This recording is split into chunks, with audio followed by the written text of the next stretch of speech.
दूरदर्शन के वाराणसी केंद्र से आप सभी दर्शकों का एक बार बहुत बहुत स्वागत करते हैं।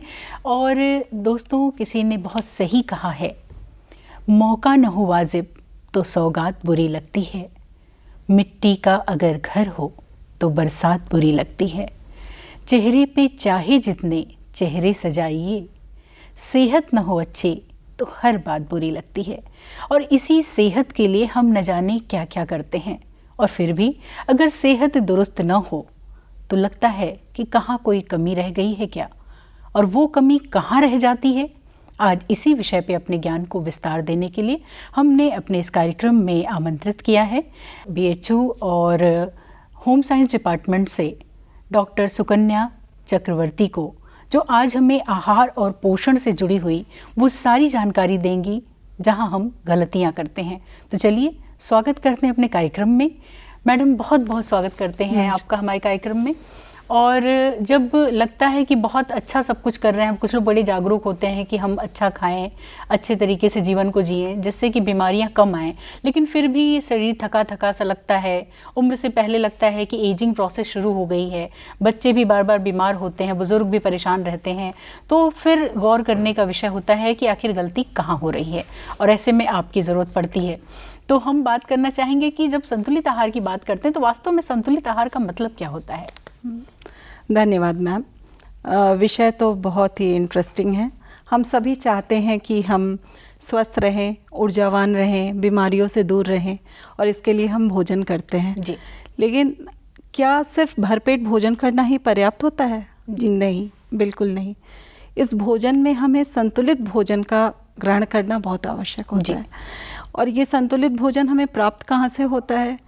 तो मैं कहना चाहूँगी कि न्यूट्रिएंट, जिसे हम पौष्टिक तत्व कहते हैं, जिसमें carbohydrate, protein, fat, fibre, vitamin, minerals और जल जो पर्याप्त मात्रा में हो, ये सब का अगर पोर्शन सही रहता है तो उसे हम कह सकते हैं कि हम संतुलित भोजन कर रहे हैं जी।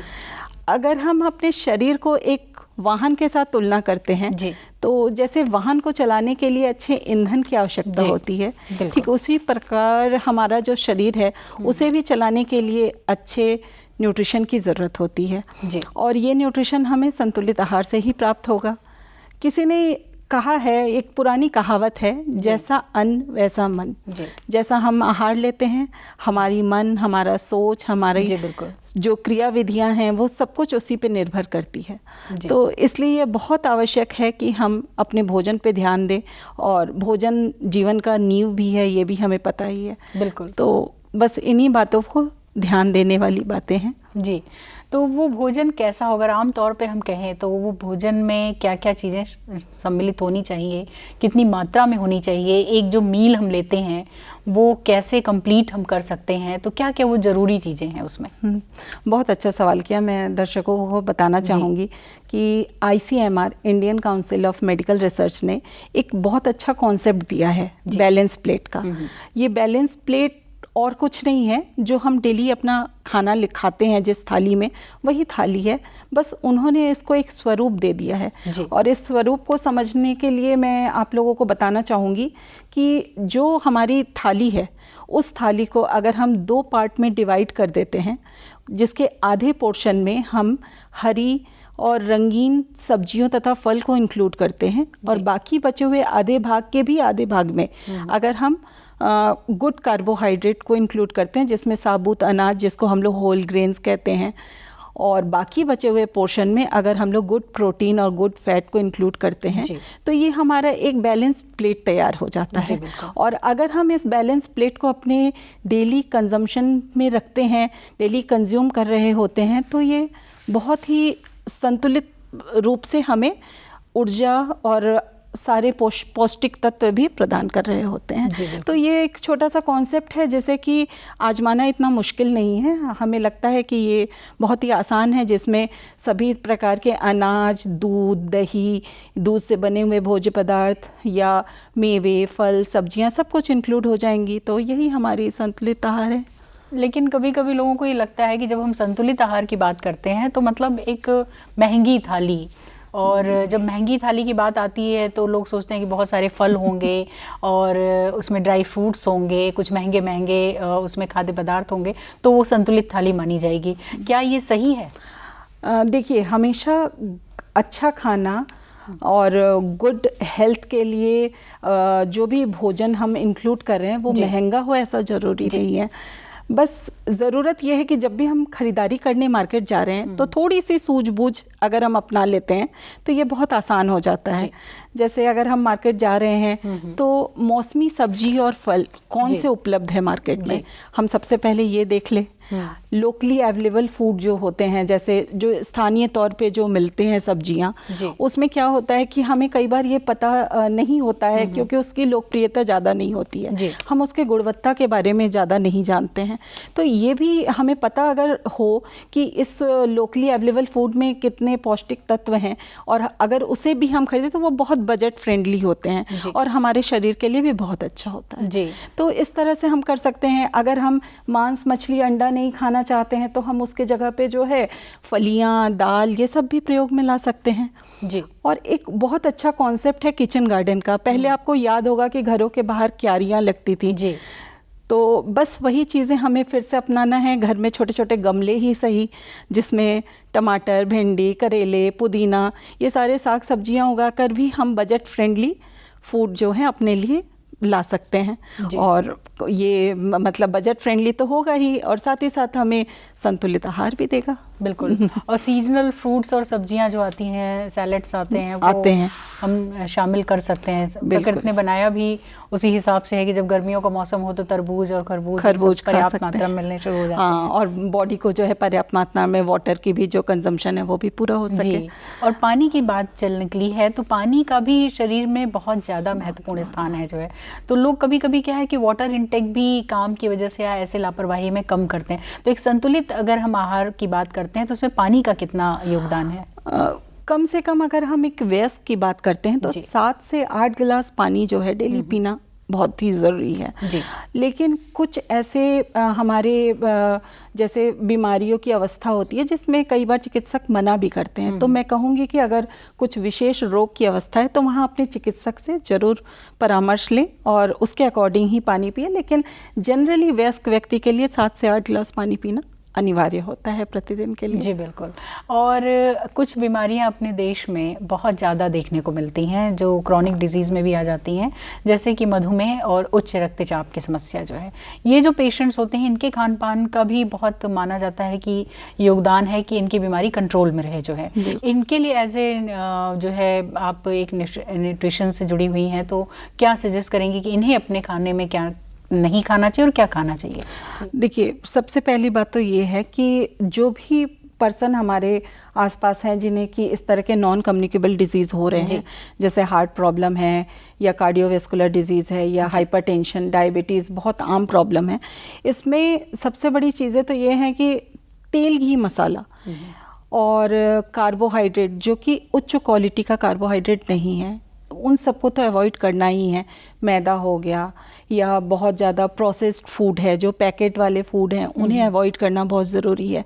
और इसके साथ ही साथ जो भी जैसे हाइपरटेंशन का कोई पेशेंट है तो उसके लिए हम ये कहना चाहेंगे कि उन्हें खाने में जो है सोडियम का अमाउंट जो है वो रेस्ट्रिक्टेड होता है, तो बहुत कम नमक लेना है।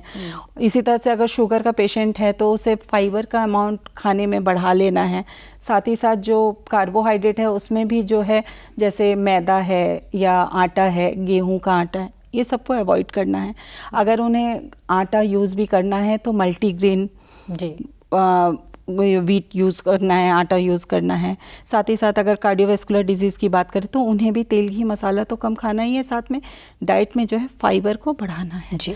बिल्कुल। हाँ, डायबिटिक पेशेंट है तो उसे मीठा नहीं खाना है जी। और मीठा नहीं खाना है, लेकिन कभी कभी क्या है कि कुछ सोशल मीडिया के ज्ञान से लोगों को ये लगता है कि हम इस समय आम का सीज़न चल रहा है तो आम जो है वो नुकसान नहीं करेगा बल्कि मधुमेह को कंट्रोल करने में फ़ायदा करेगा। कुछ ऐसी भी सूचनाएं लोगों को मिलती हैं। आपके माध्यम से हम जानना चाहते हैं कि ये सच है या गलत है? नहीं, जैसे अभी तो गर्मी का मौसम है तो सबको आम खाना बहुत पसंद है, लेकिन आम जो है डायबिटिक पेशेंट के लिए कतई भी ठीक नहीं है जी। कार्बोहाइड्रेट का अमाउंट इसमें बहुत ज़्यादा होता है जी। तो पेशेंट को जो है नहीं खाना चाहिए, अवॉइड करना चाहिए। और भी बहुत सारे फल है, जैसे सेब है, नाशपाती है, जामुन है, ये सब वो खा सकते हैं, उसमें कोई प्रॉब्लम नहीं है। और इसके अलावा एक संतुलित आहार लेने के साथ साथ एक स्वस्थ जीवन जीने के लिए हर तरीके से जो है लोग चाहते हैं कि हम हमेशा युवा दिखें, आँखों की रोशनी बनी रहे, स्किन हमारी ग्लोइंग रहे। इसके लिए हम किस तरीके से अपने जीवन शैली में भोजन को शामिल करें जिससे कि लंबे समय तक हम स्वस्थ और सुंदर दिखें? देखिए, भोजन तो बहुत इम्पोर्टेंट है, जैसा कि हमने बताया ही अभी। भोजन के साथ, भोजन में भी मैं भोजन पे आती हूँ, लेकिन उससे पहले मैं एक जीवन शैली का एक बहुत बड़ा एस्पेक्ट है जिसे नींद का पूरा ना करना। आजकल के समय में हम लोग इतने व्यस्त रहते हैं, सुबह से हम काम पे निकल जाते हैं और उस बीच हमें यह ध्यान ही नहीं रहता है कि हम बहुत लेट घर आ रहे होते हैं, आराम से देर से खाना खा रहे होते हैं, खाना खाने के बाद हम देर से सोते हैं, फिर जल्दी उठते हैं और काम पे निकल जाते हैं। पहले तो शुरू में ये बहुत ज़्यादा हमें समझ में नहीं आता है। हम समय के साथ साथ जो है धीरे धीरे जो है हमारे आँखों के नीचे काला पड़ना, बालों का सफ़ेद होना, बालों का झड़ना और भी बहुत सारी बीमारियां जो है साथ साथ शुरू हो जाती है। तो सबसे पहले तो मैं ये कहना चाहूँगी कि अपने डेली लाइफ में नींद को एक प्रॉपर स्थान दें। 7 से 8 घंटे की नींद डेली कंप्लीट करें जी। और खाने में भी जिस तरह से जो भी हेल्दी फूड है, जिसके बारे में अभी थोड़ी देर पहले हम लोगों ने चर्चा किया, वो तो है ही। साथ में जितने भी ऐसे फ्रूट जिसमें कि फूड में एंटीऑक्सीडेंट पाए जाते हैं, जो कि एंटी एजिंग होते हैं, और बहुत सारे जो न्यूट्रिएंट या जो भी मिनरल्स और विटामिन हैं उस पे ज़्यादा जोर दें अपने डाइट में, तो उससे उनको ज़्यादा फ़ायदा प्राप्त होगा जी। और ये तो बात हो गई कि किस तरीके से जीवन शैली और खाद्य पदार्थों को हम शामिल करें जिससे कि लंबे समय तक हम युवा भी दिखें, स्वस्थ भी रहें। और एक आजकल बड़ी प्रॉब्लम है लोगों की ओवरवेट की जो है, उसे कम करने के लिए लोग बहुत आसान तरीका ये सोचते हैं कि खाना छोड़ देंगे, हम जो है खाना छोड़ देंगे तो हमारा वज़न कम हो जाएगा। पहले तो हम ये जानना चाहते हैं कि क्या ये बात सही है? नहीं, ये बात पूरी तरह से मिथ है, ये एक अवधारणा है। होता क्या है कि वज़न का बढ़ना आज के जीवन शैली में बहुत ही कॉमन प्रॉब्लम है। वज़न तो बढ़ जाता है और साथ ही साथ अपने साथ बहुत सारे सुझावों को भी अपने साथ ले आता है। बहुत लोग बहुत सारे नुस्खे देने लगते हैं, बताने लगते हैं कि आप ये कर सकते हैं, ऐसा कर सकते हैं, इस चीज़ को अपना सकते हैं। तो उसमें क्या होता है कि कई बार कुछ लोग सुझाव देते हैं कि मील स्किप किया जाए, और जैसे ही मील स्किप होने लगता है तो होता क्या है कि एक समय के बाद जब भूख लगती है और जब हमारे सामने कोई भी खाना आता है तो अनकंट्रोल्ड वे में जो है पर्सन खाने लगता है। तो उसमें क्या होता है कि जितना उसने बिना खाए वज़न को कम किया, उससे कहीं ज़्यादा उसके शरीर पे उसका बैड इफ़ेक्ट पड़ जाता है और वज़न कम होने की जगह और वज़न बढ़ने लगता है। तो मैं कहूँगी कि कृपया इस मिथ से दूर रहें और सही गाइडेंस में सही भोज्य पदार्थ, संतुलित भोजन को अपने आहार में शामिल करें और बेहतर जीवन जिएं। जी बिल्कुल, यानी कि जो मील स्किप है वो नहीं करना चाहिए, बिल्कुल नहीं। और एक इंटरमिटेंट फास्टिंग की बात आती है जो है, तो उसका भी कोई पैटर्न होता है और ये क्या सभी के लिए सजेस्टेड है? ये इंटरमिटेंट फास्टिंग सभी के लिए मैं सजेस्ट इसलिए नहीं कर सकती हूँ और नहीं कह सकती हूँ कि ये ठीक है, क्योंकि सबके शरीर की अवस्थाएं भिन्न भिन्न होती हैं। कई बार बहुत सारे रोगों से हम ग्रसित होते हैं, तो मीडिया में या दूसरों के मुंह से सुनकर हम कई बार इस तरह की फास्टिंग करने लगते हैं जिसमें कि एक बड़ा टाइमिंग होता है जिसमें हमें कुछ भी नहीं खाना होता है, और फिर एक छोटा सा विंडो गैप होता है जिसमें कि हमें खाना अलाउ होता है और हम उसमें खाते हैं।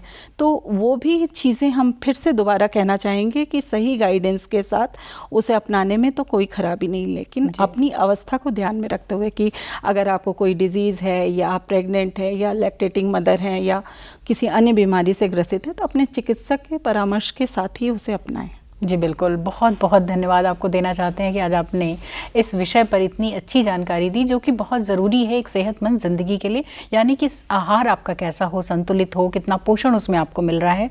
इसके लिए एक बार फिर आपको बहुत बहुत धन्यवाद, और अपने दर्शकों से अब यहीं पर अनुमति लेना चाहेंगे। कुछ नई जानकारियों के साथ आपसे फिर होगी मुलाकात, तब तक के लिए नमस्कार।